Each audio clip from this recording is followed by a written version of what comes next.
Bonjour à toutes et à tous et bienvenue au Cryptos Technical Briefing de ce mardi 14 décembre 2021. Parce que nous allons vous retrouver pour ce qui est la dernière semaine boursière la plus importante de l'année, avec trois temps forts. La dernière décision de politique monétaire de la Réserve fédérale des États-Unis, mercredi. La dernière décision de politique monétaire de la Banque centrale européenne, jeudi. Et la dernière session des expirations mensuelles sur options, vendredi. La session dite des trois sorcières.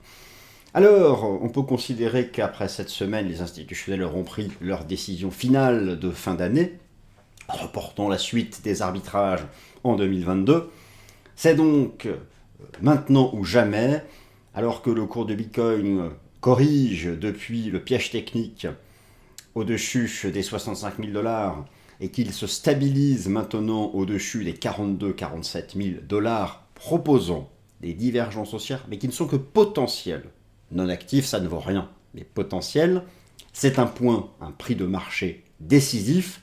Le marché peut construire un creux, peut construire une accumulation haussière au-dessus de ce prix, comme à l'été dernier. Naturellement, s'il le balaie, c'est minimum 40 000 et en réalité 30 000 dollars qui seront revus. C'est un scénario, selon moi, minoritaire. Ce second scénario. Alors, je vais vous proposer un certain nombre d'illustrations sur ce sujet. Je ne vais pas m'attarder sur les fondamentaux de la semaine, sur notamment ce qui est pour moi le temps fort fondamental, et que vous ne devez pas sous-estimer, car demain, mercredi 15 décembre, la Réserve fédérale des États-Unis mettra à jour son anticipation en matière d'inflation sous-jacente notamment. C'est la clé. Comprenez bien que c'est la clé. C'est la clé et vous l'avez constaté la semaine dernière, les chiffres de l'inflation impactent le marché des crypto-monnaies qui, via les contrats à terme, sont de plus en plus perçus comme un instrument contre une inflation qui galoperait de plus en plus, cette inflation galopante hors de contrôle. Nous n'en sommes pas là, mais c'est un sujet important. Et donc le marché va regarder cela avec attention. C'est assez dommage que le cours des cryptos n'ait pas profité du rebond du marché action, qui est à nouveau à proximité de ses records historiques. Ça, c'est un point faible. Maintenant, il y a des petites divergences haussières sur le momentum, sur le sentiment. Il y a des structures d'accumulation qui peuvent rappeler un peu ce qui se passait l'été dernier, avant le point de départ de la hausse fin juillet. Bitcoin, Ether, BNB et VeChain et son token. Voilà le programme de cette vidéo, c'est parti. Alors, je propose donc de passer maintenant aux différentes illustrations. Pour le contexte, donc, je voulais rappeler, le temps fort fondamental de la semaine, c'est demain, le 15 décembre, avec l'annonce monétaire, les annonces monétaires à 20h et la conférence de presse de Jay Powell. C'est décisif et ça impactera pas uniquement le marché classique, mais aussi celui des crypto-monnaies. J'expliquais en introduction que la session du vendredi 17 décembre était la dernière session des expirations sur options mensuelles actions. C'est vrai. Par contre, pour le marché des crypto-monnaies, notamment le cours du Bitcoin, si vous regardez l'open interest, l'engagement total sur les options call et put Bitcoin par échéance, c'est le 31 décembre que tout se joue. Et le 31 décembre, ici, rassemble l'open interest, l'engagement sur les options call, hausse, put, baisse, Bitcoin. Intéressant de noter que nous avions de longue date ce max pain price à 48 000 dollars, avant c'était 44. Il y a une théorie qui dit que le marché à l'échéance est autour du max pain price, le prix en dessous duquel les vendeurs d'options sont majoritairement gagnants. Eh bien, ils avaient raison, puisque nous y avons tendu effectivement. Donc il va falloir tenir compte de plus en plus de cette méthodologie.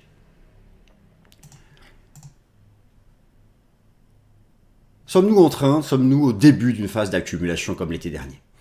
Vous avez sous les yeux, c'est très schématisé, bien sûr, simplifié au maximum, les phases dites de Wyckoff, de Richard Wyckoff.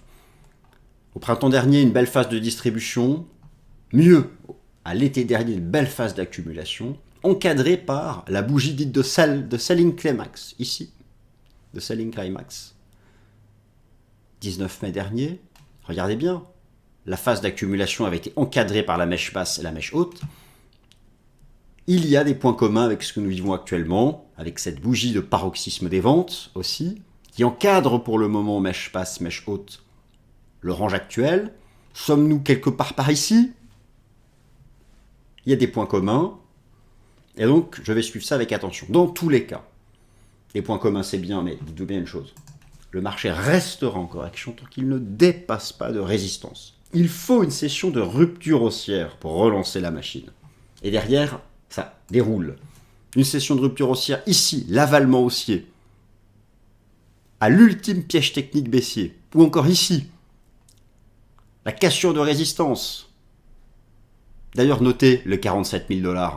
C'était le niveau de renversement haussier du 1er octobre dernier. C'était le niveau de décrochage baissier de mi-mai dernier.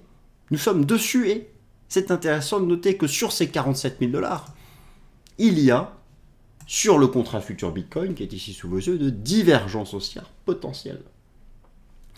Potentiel, c'est bien, c'est nécessaire, mais ça ne vaut rien sans être actif.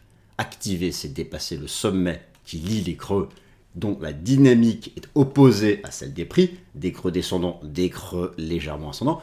Il s'agit de dépasser soit ce sommet-là, soit mieux les 50 du RSI. La divergence haussière potentielle, qui ne vaut rien tant qu'elle n'est pas active, on la retrouve aussi sur un indicateur de sentiment très intéressant, le Crypto Fear and Greed Index. Vous avez ici une superposition en bleu de cet indice de sentiment avec en jaune le cours des bitcoins. Notez au printemps dernier la divergence baissière très propre, le double top sur l'indicateur de sentiment. Notez une toute petite divergence haussière, là aussi que potentielle. Là, vous aviez une divergence haussière potentielle. Là, elle est activée.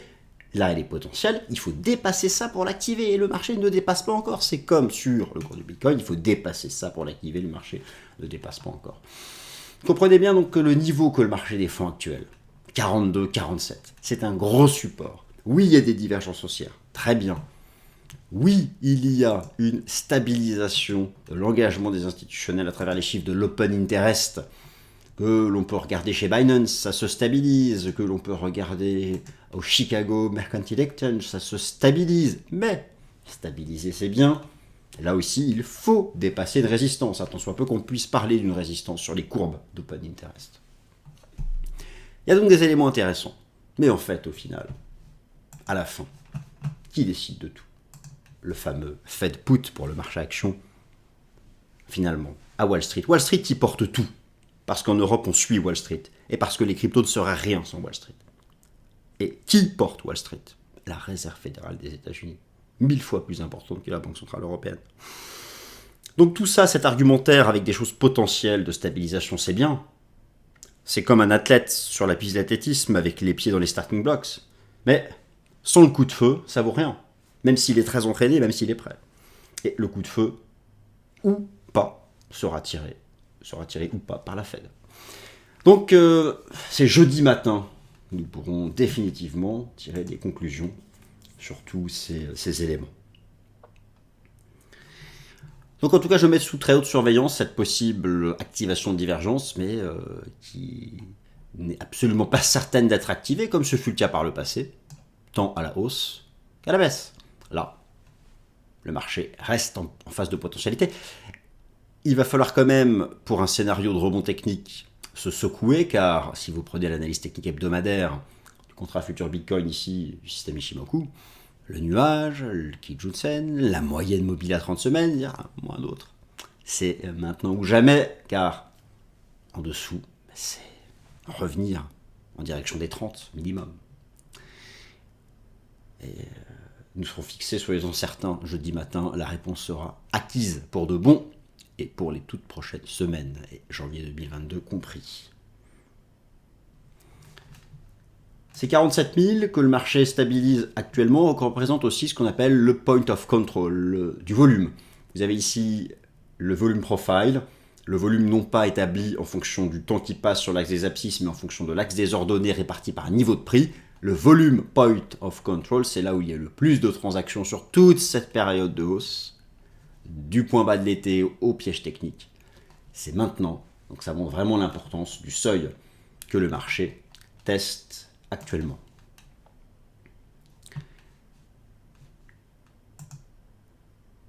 Pour donner un signal technique haussier, c'est redépasser 50-53 000 $. Sinon, il n'y a rien. Alors, l'Ether a brisé les 4 000 $. C'est un signal technique négatif. Pour autant, est-ce vraiment un signal de chute? Pas forcément, pas nécessairement. Il y a une hypothèse, une autre, qui consiste à dire qu'en fait, nous ne faisons que retracer la phase de hausse précédente. Vous aviez la jambe de hausse de l'été, en septembre, on l'a retracée à hauteur de 61,8. Vous avez la jambe de hausse de septembre à novembre, on vient de la retracer à hauteur de 61,8. Et cette ancienne trendline, le marché pourrait être en réalité ici dans une situation de pullback. Dernière chance, ultime garant, ultime rempart, le dernier rempart, titre d'un film me semble-t-il. Dernière limite possible pour invalider la rupture des 4 000 $. Mais là aussi, il faut dépasser la résistance. Et le seul signal technique haussier, le seul signal qui constituerait une reprise de la hausse, c'est dépasser ce qui est une nouvelle résistance, c'est-à-dire les 4 000 $. Ça, ce sont donc les deux schémas qui s'opposent actuellement pour l'Ether.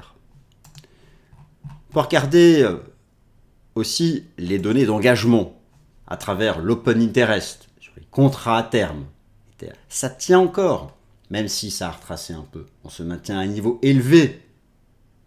Et même dans une tendance haussière, si vous me permettez l'expression, vous avez là l'open interest sur les contrats futurs Ether du Chicago Mercantile Exchange. On peut même tracer des supports et des résistances. On respecte encore maintenant un changement de polarité, mais c'est maintenant que jamais. En dessous, c'est la capitulation et on perdra 20% de plus. Donc, c'est à la fois une semaine cruciale sur le plan technique, on l'a vu pour Bitcoin et Ether. C'est une semaine cruciale sur le plan fondamental avec la Fed et la BCE. L'analyse technique de la capitalisation boursière totale nous rappelle que nous sommes encore sous l'influence d'une épaule tête-épaule et que sans redépassement de ce seuil, le marché ne réengagera pas sa tendance haussière. C'est vraiment le seuil très important qu'il convient de dépasser. Alors rapidement, pour conclure, sur deux jetons, BNB et le token de VeChain. Pour le BNB, c'est tout simplement neutre entre le niveau des 505 et des 506 $. Le niveau est ici, 505, 506 $. Le marché reste dans une dynamique positive tant qu'il maintient ce support ici à 505 $.